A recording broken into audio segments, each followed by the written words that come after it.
WotC has a new book coming out called Quest from the Infinite Staircase, which is an anthology of older adventures that you could get right now if you're interested in. It's not to be confused with Tales of the Infinite Staircase, and I don't think it has anything to do with the planes of existence, but let's talk about it.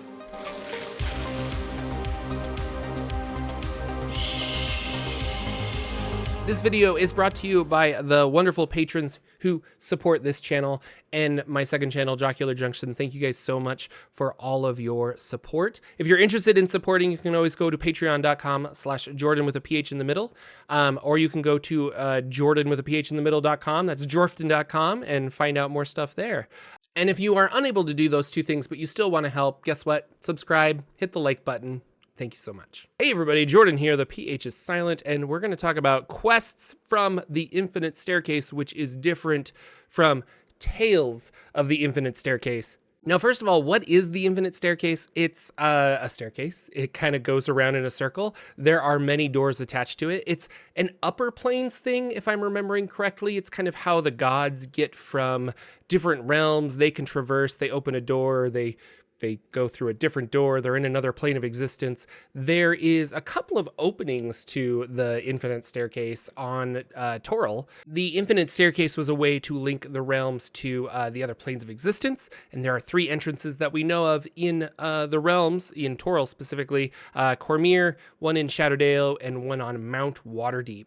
And if I'm remembering correctly, they were kind of tied to Saloon for some reason, or maybe it was in a temple of Saloon, so that you had to have like a full moon in order to be able to see it, or you had to be a god or a very powerful spellcaster. So as I mentioned, this is an anthology, which I really do like. I like a lot of the anthologies of older modules, because guess what? I like older modules, which has kind of pushed my love of D&D into the OSR, where they make new older modules, or like retro style modules. So I think this is really cool, and I'm excited for this. I liked, what are the past ones they did? Tales of the Yawning Portal. That was really early on in my 5e adventure, and so I ran most of those and had a lot of fun going through those older adventures. Ghost of Saltmarsh, really love that 5e version of Ghost of Saltmarsh because it's fun.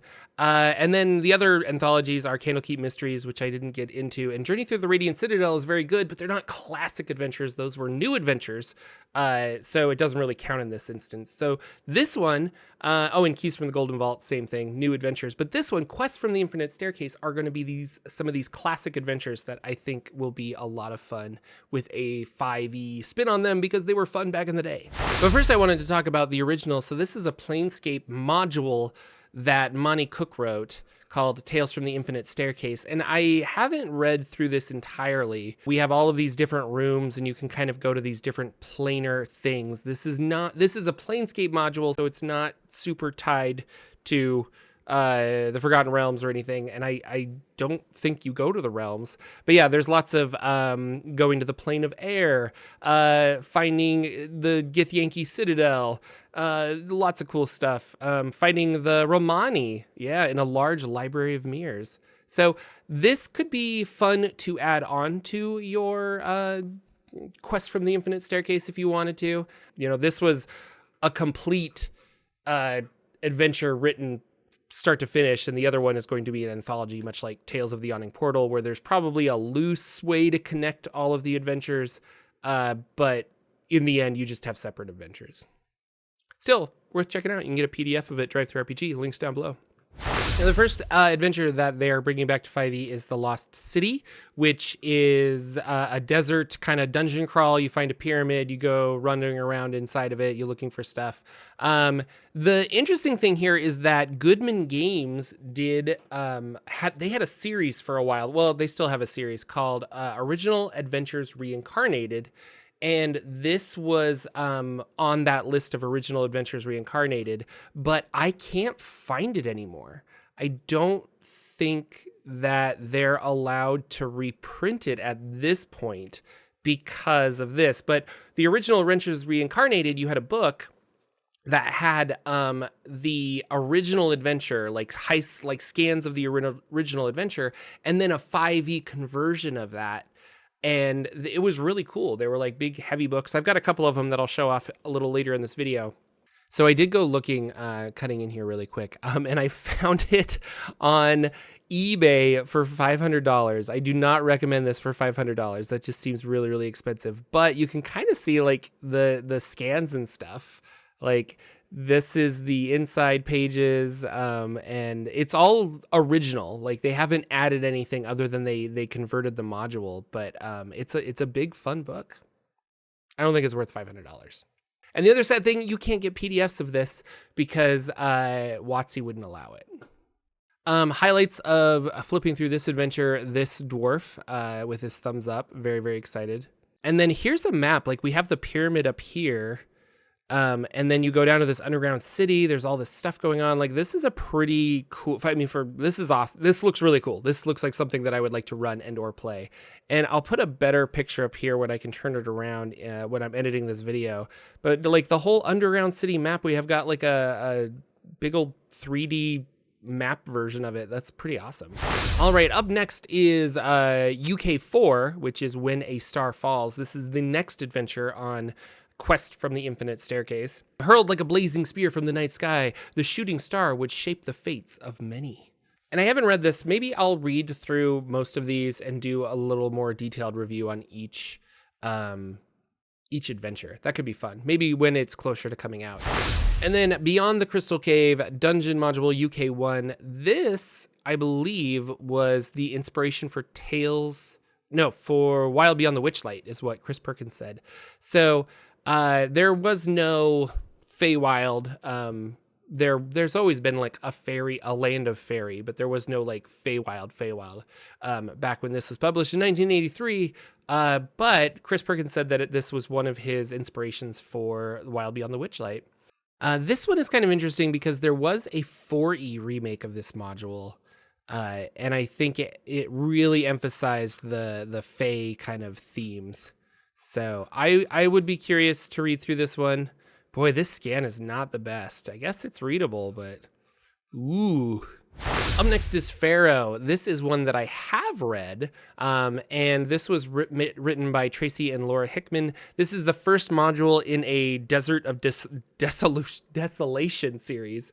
So they wrote 3 modules that kind of tie together to a bigger story, which was pretty common back in the day. Like if you wanted to pick up a module and then you play it, your players are just like, that was fun, but what happened to this guy? Oh, I'll go get the second module.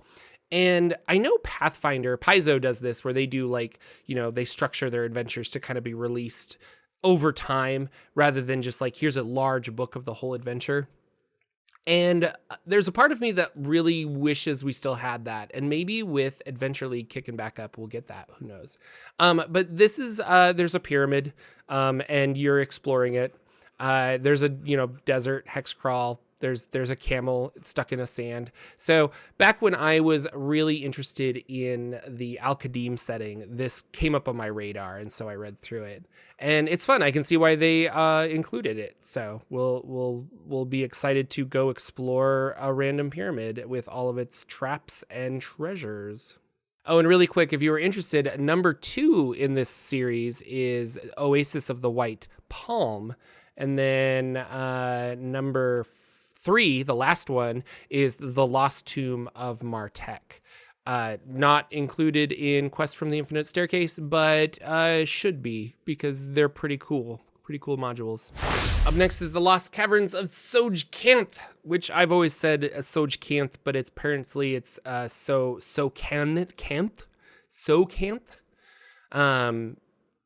I say things wrong a lot. So this was the first adventure that featured Tasha, also known as Igwilv, is in here.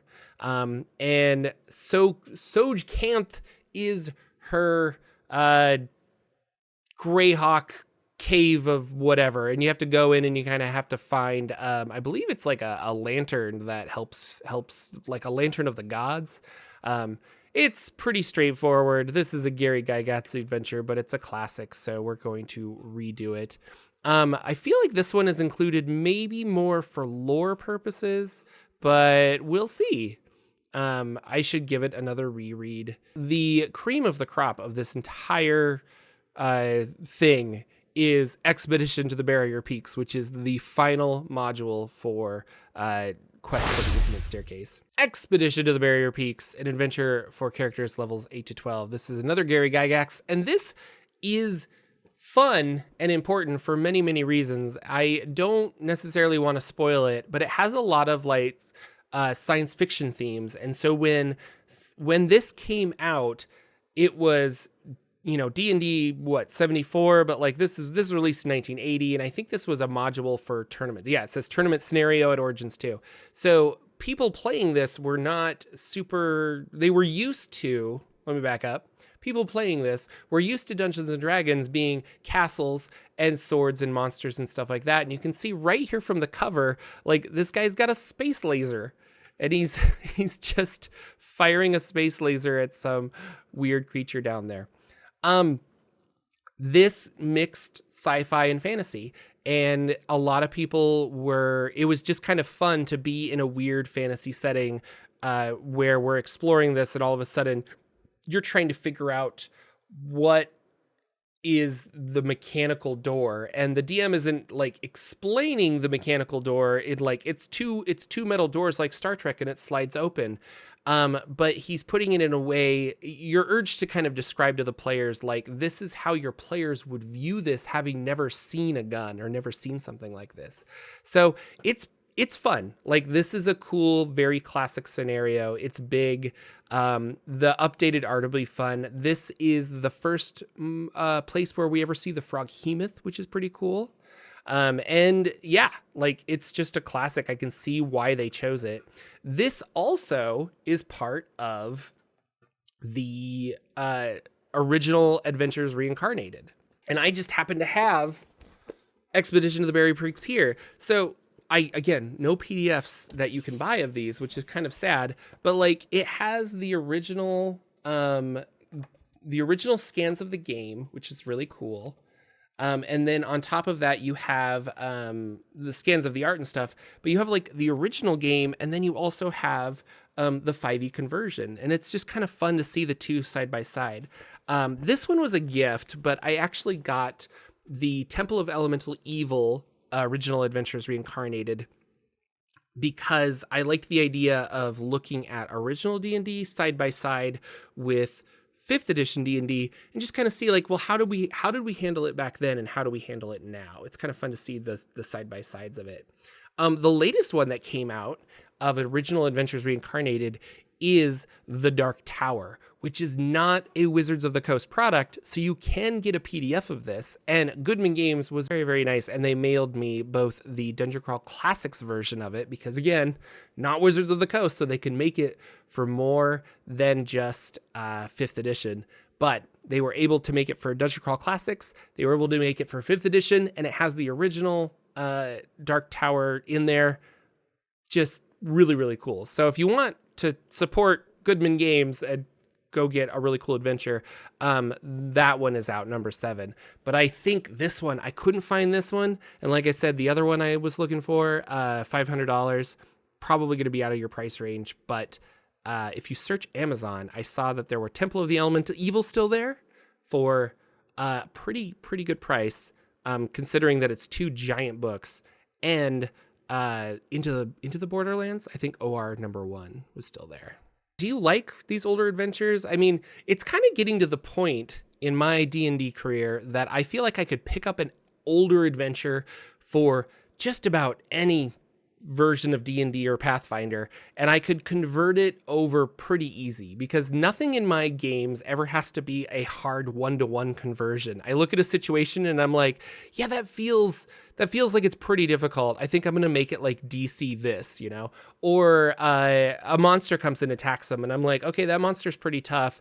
I'm going to find either the exact same monster in whatever game I'm running, or I'm going to be able to find an equivalent monster and call it that, If I couldn't find an owlbear, I just thought of a better example. If I couldn't find a Froghemoth when I'm running Expedition to the Barrier Peaks with Dungeon Crawl Classics, I can find a monster that has tentacles that can pick people up, and I can kind of do this. But that's also not something I'm expecting everybody to do. That's just something that I have played a lot of games, and I'm to the point now where I feel like I can just kind of look at that and be like, oh yeah, well, it's kind of like a monster does this, and that feels like it should be like a D8 of damage, and yeah, and we'll have a good time and it'll be fun.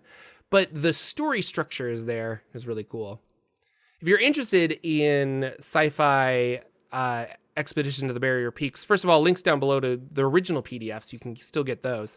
But also, the DCC module Frozen in Time has a similar vibe to Expedition to the Barrier Peaks, and it's very fun. So if you wanted to try out a level 1 adventure for Dungeon Crawl Classics, I would recommend Frozen in Time.